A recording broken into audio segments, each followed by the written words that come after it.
My home burned to the ground. At 65, I went to my son's house for help, but he said I couldn't stay because his fiancée wanted privacy. With nowhere else to turn, I called the first man I ever loved, someone I hadn't seen in 4 decades. He opened the door of his mansion and said 3 words, "You finally came home." From that moment, everything changed for me.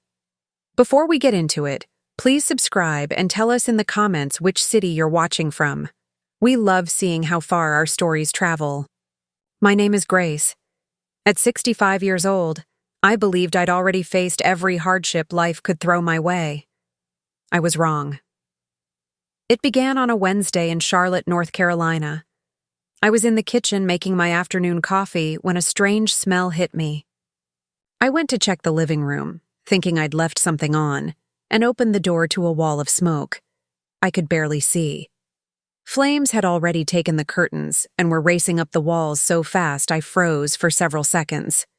The smoke detector should have been blaring, but later I learned the battery had died months earlier. That small mistake cost me everything. I ran back to the kitchen for the phone to call the fire department. Smoke was everywhere. Breathing hurt and thinking clearly was impossible. I heard glass shattering. There was no time. The fire was eating the house. I grabbed my purse from the kitchen table and bolted out the back door. The last thing I saw before I escaped was the portrait of Robert, my late husband, turning black in the heat.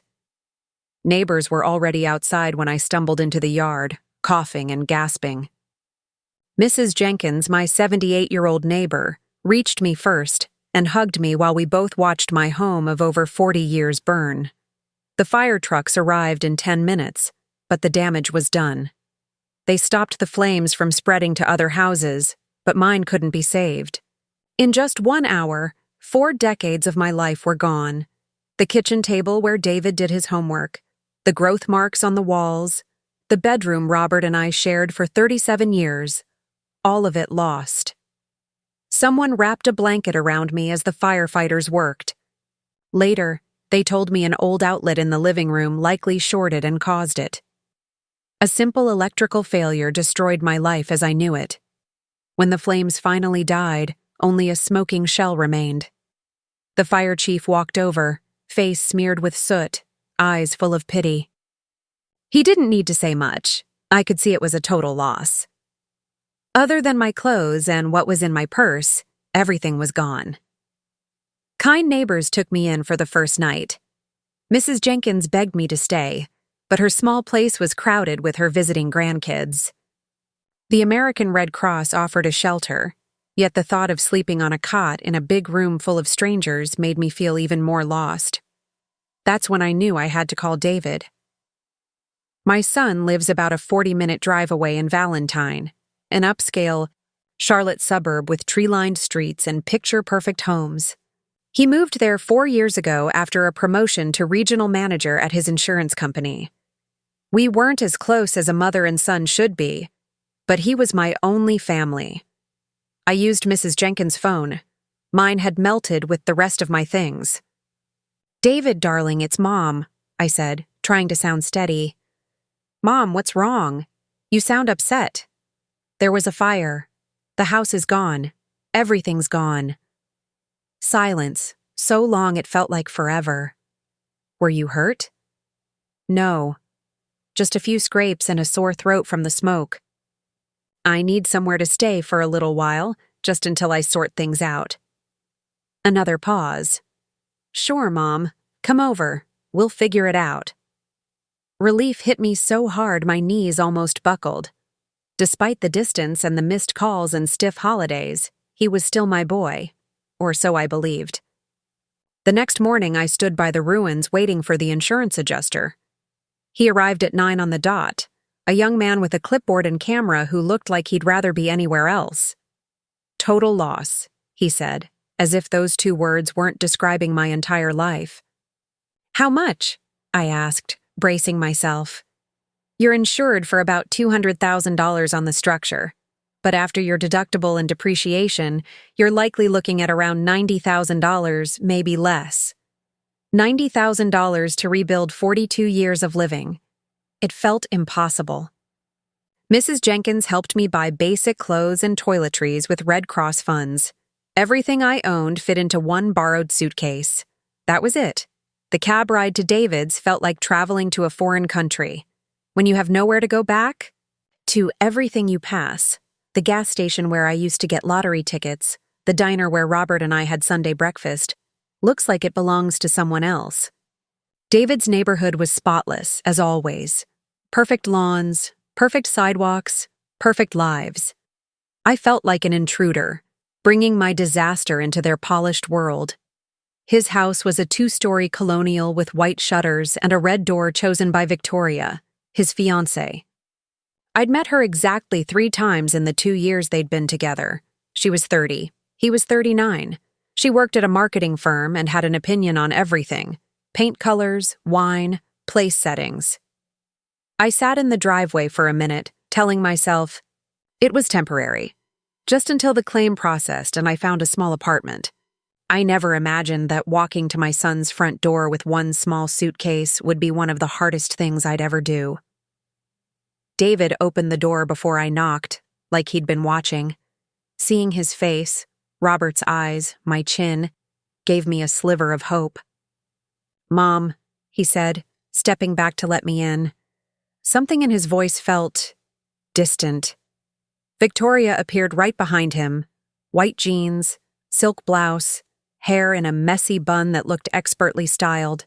She smiled, but it didn't reach her eyes. "Grace, I'm so sorry about your house," she said, looking more at my worn suitcase than at me. "David told me." I set the bag down in their perfect entryway, suddenly aware of my cheap new clothes against their polished marble. I could still smell smoke in my hair even after showering at Mrs. Jenkins's place. "It's just for a short time," I said.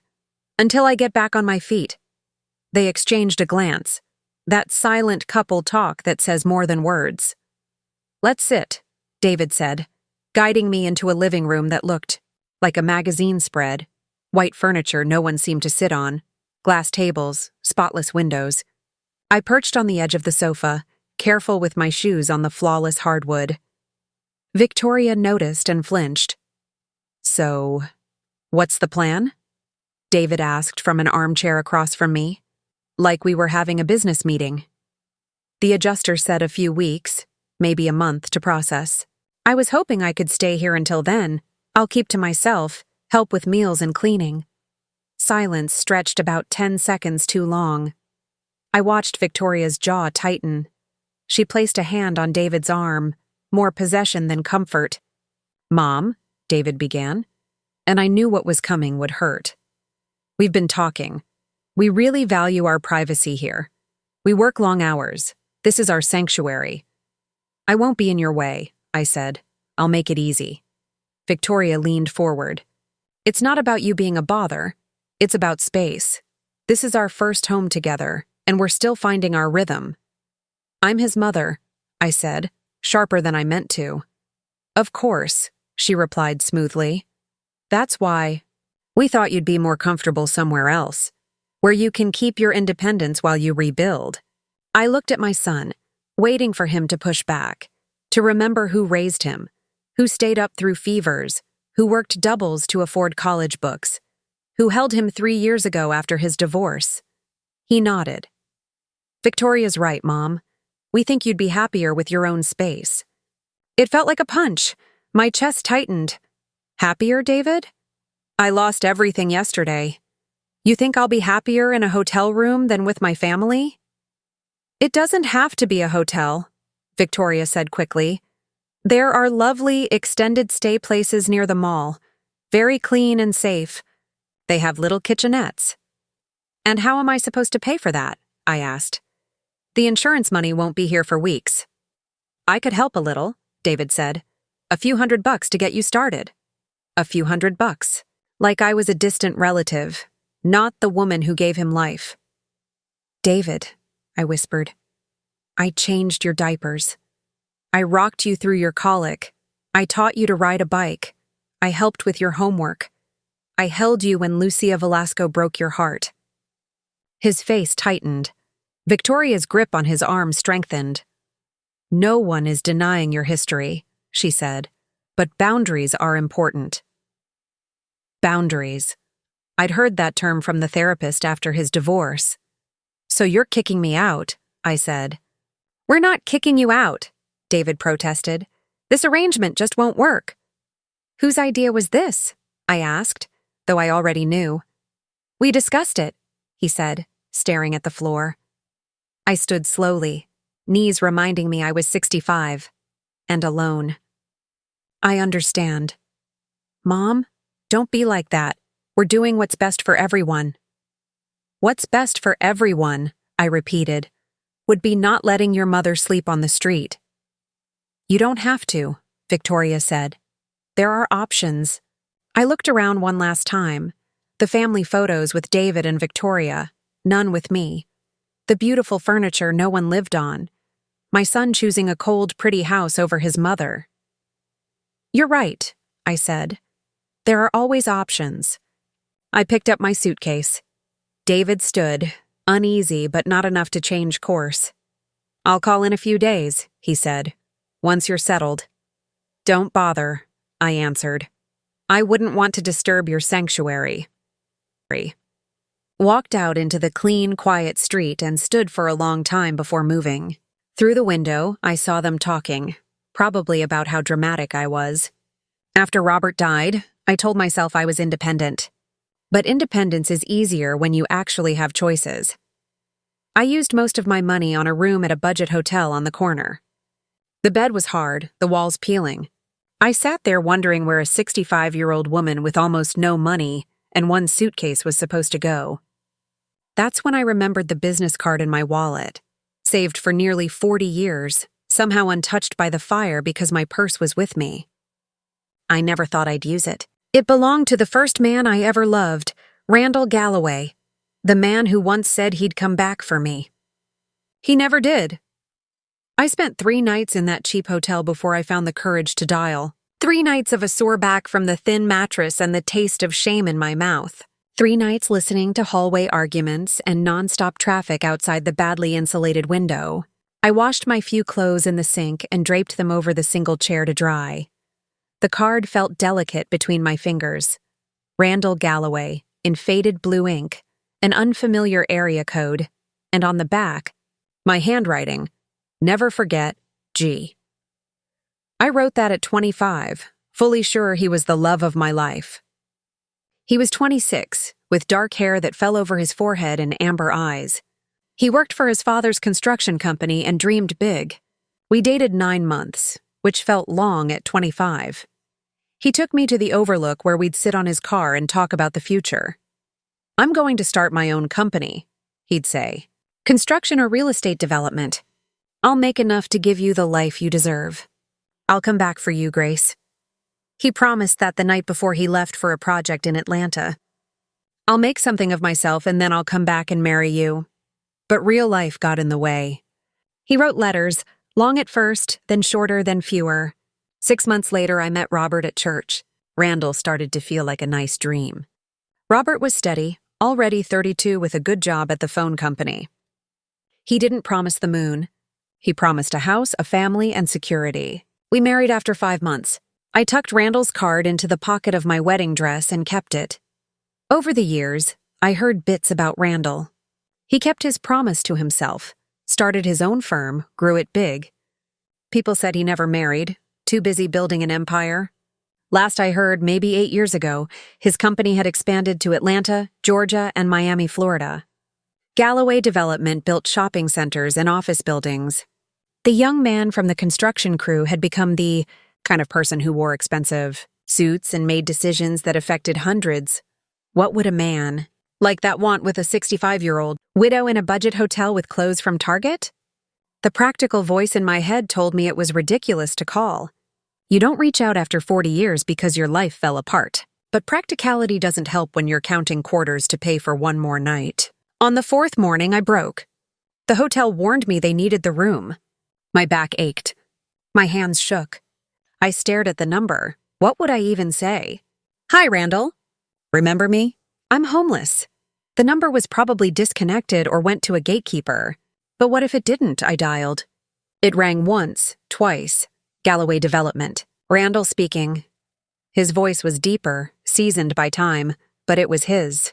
I nearly hung up. Instead, I spoke. Randall, it's Grace.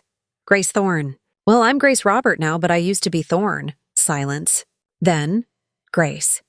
Just my name. Gentle. Disbelieving. I'm sorry to call, I rushed. It's been so long.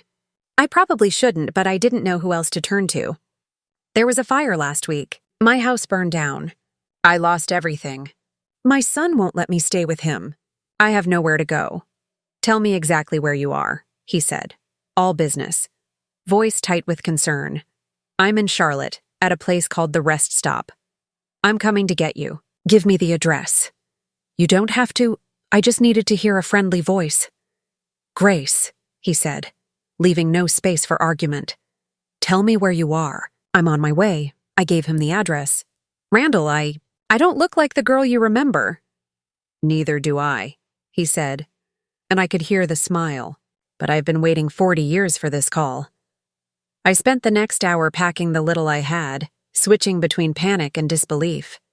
This was crazy, picking up a thread after decades. But as I looked out the window, waiting for a car I wouldn't recognize, I felt something I hadn't felt since before the fire. Hope. At 10:45, a silver Mercedes pulled up. I knew it was him. He stepped out, hair now salt and pepper, lines around his eyes, broader shoulders, but I recognized him instantly. I hurried downstairs with my suitcase. He stood by the car, that calm confidence still there, now refined. Dark jeans. A navy sweater that probably cost more than I used to spend in a month. But his amber eyes were exactly the same. Hello, Grace, he said softly. Up close, I could see the years on both of us. He studied my face, and before I could apologize for how I looked, he said, You look beautiful. I broke down right there on the sidewalk. 40 years of tears, 4 days of fear and shame. All of it. He didn't try to hush me. He took the suitcase in one hand and wrapped the other arm around me while I cried against his chest. He smelled like clean laundry and good cologne. Like stability. I'm sorry, I said, embarrassed. I shouldn't have called. You should have called years ago, he murmured. When I finally stopped, he wiped a tear from my cheek. You look like someone who's been through hell and survived. That's strength. Strength? I'm 65, in a cheap hotel because my own son doesn't want me. His jaw tightened. Your son is a fool. You don't know him. I don't need to. I know you, or at least I knew you. And the Grace Thorne I knew would never turn away family. Hearing him say my maiden name like it was something precious made my chest ache. That was a long time ago, I said. Maybe. I'd like to know the woman you became. He put my suitcase gently in the trunk like it was something valuable. Where are we going? I asked as he started the engine. Home, he said. We drove almost an hour, past neighborhoods that grew more and more exclusive. Stone walls, iron gates, manicured trees. Even the mailboxes looked expensive. He turned into a long drive marked with a small brass plaque. Galloway. It curved through mature trees and immaculate gardens and opened to a beautiful, understated house, stone and wood, tall windows, a welcoming porch. It wasn't flashy. It looked solid and timeless. This is incredible, I whispered. He parked and looked at the house. It's too big, he said quietly. Always has been. I built it thinking I'd fill it one day, but some plans change. You never married? I asked before I could stop myself. I came close, twice. Something was always missing. He glanced at me. You. He got out and opened my door. Inside, the house was warm and comfortable, gleaming floors, high ceilings, books everywhere, cozy chairs by sunny windows, photos on side tables. It felt lived in, not staged. Are you hungry? He asked, leading me into a kitchen bigger than my old living room. I was about to make lunch when you called. I don't want to be trouble. Grace, he said, meeting my eyes, you are not trouble.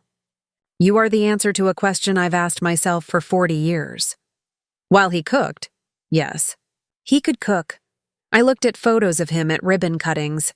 shaking hands with important people, and at charity galas with women who looked perfect, though he never looked truly happy in those shots. He set a plate of grilled chicken and roasted vegetables in front of me. It tasted like heaven after days of bland hotel food. "Tell me about your life," he said. "About Robert, your son." What I missed. I told him everything. My steady, comfortable marriage to Robert. How much I wanted and loved my son. How that son had become a stranger who chose his fiancé's comfort over his mother's needs. The fire that took my things, and the rejection that took what was left of my heart. He listened closely, eyes never leaving my face. "I'm sorry," he said when I finished. "For Robert. For the house. For your son. But I'm not sorry you called. Why?" He reached across and took my hand, firm and gentle. "Because I never stopped loving you. Every deal, every success, every dollar, I wanted to be ready if you ever came back into my life. When I heard your voice today, a missing piece clicked into place. I know 40 years is a long time. We've both changed. But I meant what I said." I looked at our hands, his tanned and well-kept. Mine older, lined 65 years honest on my skin. "I'm not the girl you remember." "You're better," he said. "You're real. You lived and loved and survived. At 25, you were all potential. Now you're the woman that potential became." For the first time in a long time, I felt seen as myself, not just someone's mother, wife, or burden. "What happens now?" I asked. "Now," he smiled, "we figure out what the rest of our lives look like. Together, if you want that." Living with Randall felt like remembering a version of myself I'd misplaced. The first week was careful. He gave me the guest suite, larger than my old living room, with a private bath and a sitting area over the gardens. I felt like I was in a luxury hotel, but he was patient. I relaxed. Hotel, but he was patient. I relaxed. He had a housekeeper, Maria, 3 days a week. On the other days, I made coffee and simple lunches, then dinners. He appreciated everything. Like a man who'd eaten from buffets in business, banquets for years. "This is incredible," he said one night over chicken and dumplings from my grandmother's recipe. "It's nothing fancy." I said, but I glowed. David used to complain that I made the same 5 dishes. Victoria once suggested I try more contemporary flavors. "It's perfect," Randall said. "You're perfect." I didn't feel perfect. I had gray roots and permanent lines, age spots, and a softer body. But the way he looked at me made me feel beautiful. We settled into a rhythm. Breakfast on the porch while he skimmed reports and I watched birds. Afternoon walks where he showed me the gardens and the orchid greenhouse. Long evening talks. We had 40 years to cover, and we did it slowly. I told him how hard it was to lose Robert, how empty the house felt, how widowhood made people treat you like half a person. He told me how his company grew from a construction firm to a development empire across 3 states, and about women he dated who looked perfect beside him at galas, but didn't fill the quiet of his home. "There was one," he said on a rainy night by the fireplace. "Elena, an architect. Brilliant and beautiful. Everyone said we were perfect. What happened? I proposed," he said, "on Christmas Eve 5 years ago. Big plan, she said yes. We set a summer wedding. As it got closer, something felt wrong. Not with her, with me. The night before the wedding, I called it off. What did you tell her?" "The truth. That I was still in love with a woman I met 40 years ago. It wouldn't be fair to marry someone else while my heart belonged to another." I felt the words land like a physical jolt. "You canceled your wedding." "For me? For the memory of you," he said. "For the chance that someday you'd need me, and I'd be here." We were both a little crazy. Me for keeping his card 40 years. Him for holding a space for me. But that shared craziness brought us back together. Weeks after I moved in, David called while I was humming in the kitchen. Seeing his name made my stomach clench. "Hello, dear," I said evenly. "Mom," he said, voice controlled. "I've been trying to reach you. Your phone goes straight to voicemail. I've been busy." "Doing what?" "I heard you checked out of the hotel weeks ago." "Where are you living?" "I'm with a friend." "What friend?" "Mom, you don't have friends with money." The assumption stung. Mostly because, after Robert died, it had been true. Would you be surprised? I asked. Silence. Mom, we should talk. Victoria and I think maybe we were too hasty. You could stay in our guest room for a while, until you get on your feet. A month earlier, those words would have meant everything. Now they felt empty. What made you change your mind? Another pause. We realized we focused on our needs. Family should stick together. What he meant was obvious. Someone told him I wasn't in a cheap hotel anymore. Maybe they saw me with a well-dressed man and a nice car. Curiosity had made him generous. That's kind, I said, but I'm happy where I am. Mom, you can't just move in with a stranger. It's not safe. What do you even know about this person? I know he never made me feel like a burden, I said quietly. He values my company, he appreciates my cooking, and he tells me I'm beautiful every day. The wedding wasn't like my first. When I married Robert 40 years ago, we did what everyone expected. Church, community center, DJ, cash bar, a crowded guest list. It was for the crowd, not for us. This time we did exactly what we wanted. We married in Randall's backyard on a crisp November morning, 5 months after that phone call. The pastor was his friend. The only witnesses were Maria and Marcus, his business partner and best friend of 25 years. I wore a simple blue dress. He wore a gray suit. No stress, no performance. Just two people who found each other again and promised to share whatever time we had left. David came. I debated inviting him, but Randall said, "He's your son. You'll regret not giving him the chance." I called 2 weeks before the ceremony. "Randall and I are getting married," I said. "November 15th at 2:00. You're welcome, but Victoria is not invited." He arrived alone, stiff in an expensive suit. He shook Randall's hand and smiled when the pastor pronounced us husband and wife. But I saw the calculation in his eyes as he took in the house, the car, the signs of wealth.